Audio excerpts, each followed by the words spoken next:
Ampak tega se pa splača videti, glejte to bajto.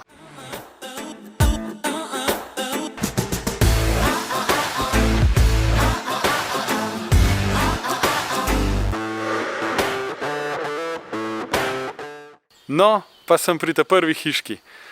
Zelo očitno se vidi, da gradbinci letos niso mogli prav veliko še narediti. Tukaj za mano je še gradbišče. Ta vlog vi sicer gledate zamudo, ampak danes je 23. maj in to je praktično drugi letošnji spomladanski sončni dan. Ampak hiška je pa kljub temu zanimiva, lepa in vam jo bom pokazal. Zelo lepo paše na vrt, ko gledamo celoto tudi za hišo, ki je praktično čist na podeželju. In ostanite z mano, danes bo par lepih posnetkov.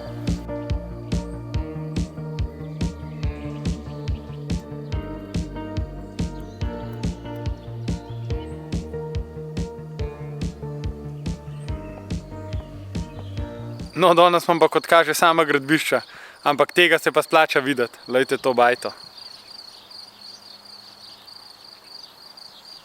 In naše delo pri tej lepotici so lahko ganete bili leseni deli, se pravi tale terasica tukaj spodaj, pa kar dober del lesene fasade. No, in les, ki ste ga od nas že navajeni, sibirski macesen, tega smo uporabili na fasadi. Uporabili smo ga v prvi kvaliteti, zato da so res ravne, gladke linije.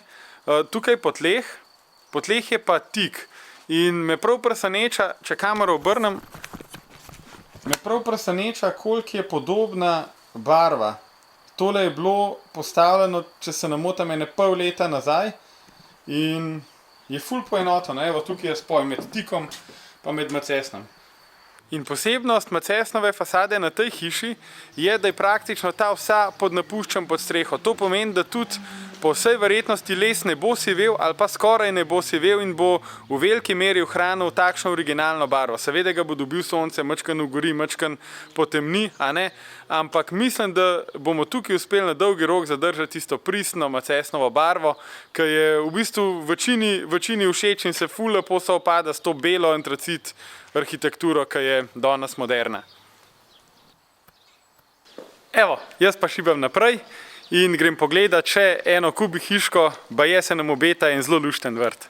Zdajle sem pa na enem tako lepem vrtu, mislim, da so se z gospo lovila skoraj eno leto, da je bila stvar končana, da je travca zelena, da so vse stvari popadenane in jaz sem tukaj ful užival, pa tudi vam prvoščam, da si tale vrt dobro ogledate, ker je res, res lepo narejen.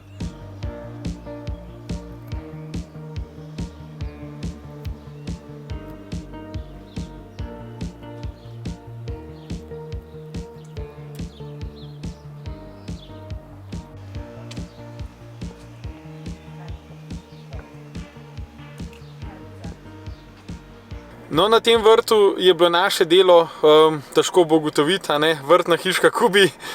No, poleg tega smo pa tudi naredili par zelo lepih detajlov na obstoječi garaži oziroma nadstrešku, tudi v Kubi stilu.